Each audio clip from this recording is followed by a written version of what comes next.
Hej Julie! Ja, Vi har valgt den her blog, som Liv Sofie har skrevet, som vi har fundet i et hjemmeblad. ja. Og hun er en 13-årig pige. Meget selvsikker. Ja. Hun kan godt lide at bruge tid på sig selv og hendes familie, hendes venner og veninder, shoppingture, som der også står lige her.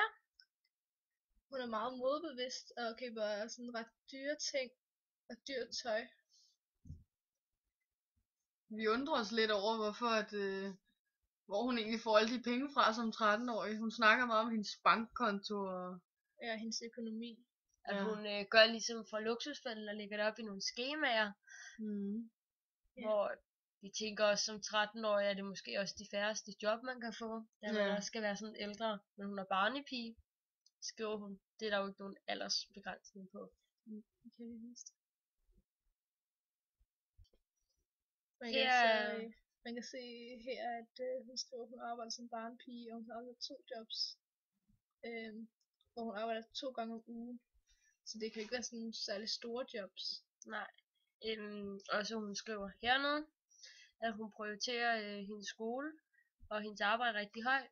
Men hun vil også gerne have en god uddannelse og vil gerne ind og læse jura. Men det virker jo bare til, at hun har rimelig meget tid, siden hun kan sidde og blogge så meget, fordi at det ikke bare er 3 indlæg, hun har lavet. Hun har lavet rigtig mange, og man kan se, at hun går virkelig meget op i den her blog. Det er ikke sådan bare, hun tager et billede, og så det er sløret, vel?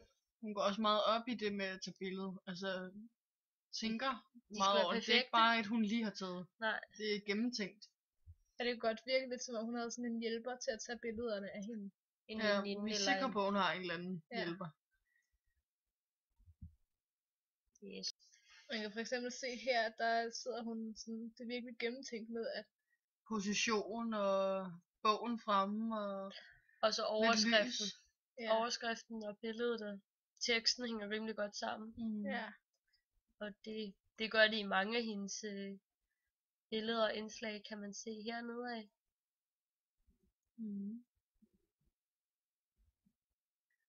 Og det længere nede.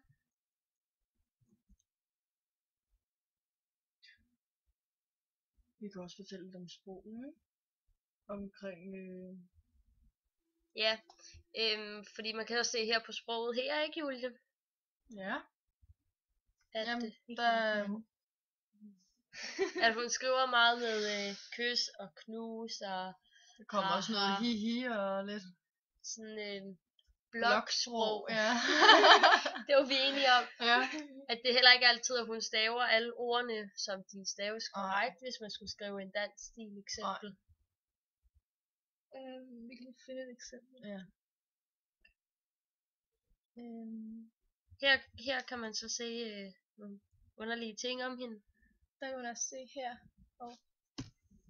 Hvorfor gør den sådan der? Ved hendes sprog. Blandt andet det med kæreste, der står lige der, hvor Camilla har filen.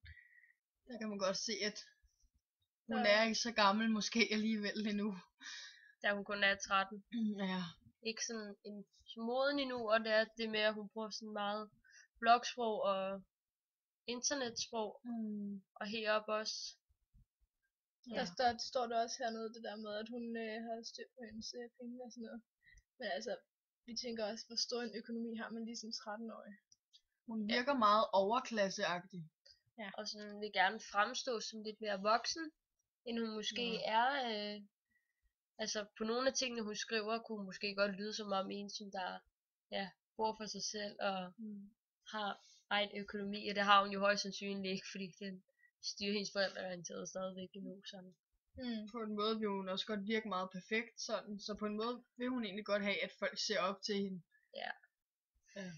Og her har hun skrevet 25 ting om sig selv. Og på mange af tingene, der lyder det som om hun gerne vil have, at sit liv skal være perfekt. At hun for eksempel nummer 12, jeg drømmer om at opleve Paris sammen med en kæreste gang i fremtiden. Og hun sådan... Hun skal til London med hendes forældre, og der var også længere nede. Jeg kan ikke finde men hvor at hun også sådan, hun har mange sådan ambitioner i hendes liv, at hun har sådan en fremtidsplan.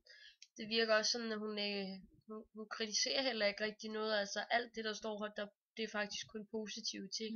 Ja. At det er ikke ligesom om hendes lever sådan, hun lever på en lyserød sky på en eller anden måde, og sådan alt er Ingen guld og problemer. grønt og skove. Ja. Men det ved man jo godt, at det er det jo ikke altid. At det er nok også en facade, hun sætter op lidt, for at få hende til at virke, jeg er perfekt. Ja. Så hun også bliver en inspiration for os, ikke? Jo. Selvom hun kun er 13. Ja. Det kan man så tvivle på, hvor stor inspiration hun er for os. Ja.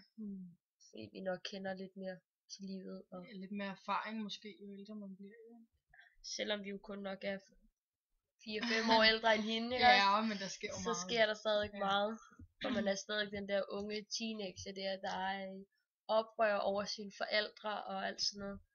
Det er vi måske stadigvæk, men ikke i samme grad. Nogen af os er, ja. Når det kender du til, Julie? Nej, jeg kender netop ikke til det. Det gør jeg ikke. Det er godt, det ved jeg.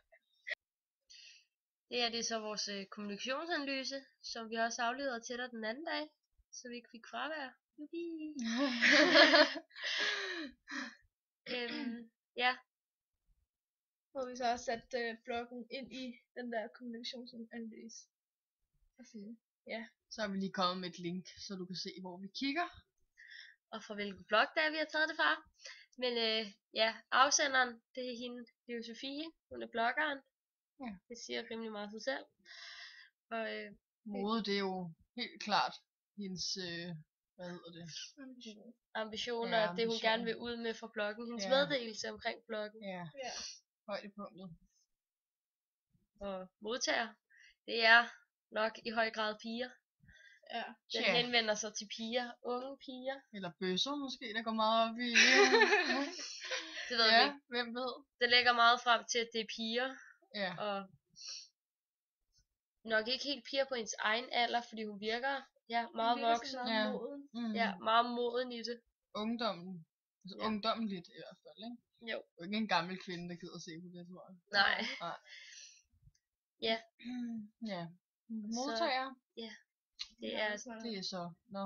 det er tovejs kommunikation, fordi det er, at hun stiller tit spørgsmål, når hun har skrevet et blogindlæg. At hun skriver, hvad synes I, hvad for en hårlagt kan I bedst lide at bruge, eksempel. Eller man kan stille spørgsmål til hende om, hvad hun synes, eller et eller andet. Eller bruge synes, eller folk synes det er fedt, eller se op til hende, som vi også har skrevet.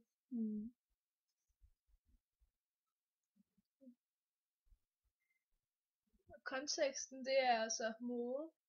Med store fede bogstaver. Ja. Der er ikke Det er- ret meget andet i det. Ja. Og sprogfunktioner, det har vi lidt været over Ja. forvejen. Men der er lidt her, at det er virkelig stilet og har siddet klistret om mit håndled. Ja. Ja, Klistret, det er det hendes der ur der. Ja, og hendes taske. taske også. At den var klistret om hendes skulder, eller den kommer til at være klistret om hendes skulder. Når hun skulle på shoppingtur, fordi hun havde virkelig fået øje på, hvor fantastisk den var, den her taske. Den Ja. skal følge hende igennem ild og vand. Ja, Ja. så det var så Det var så det, vi havde om. Liv Sofie. Det var vores analyse af hendes blog. Ja. Ja, vi håber, du er tilfreds, Julie. Ikke? Nu har vi ses. kæmpet. Vi ses, Julie. Ha' det godt. Hej hej. Møs, møs. Møs, møs, som hun siger. Ja. Hej hej. Hej, hej.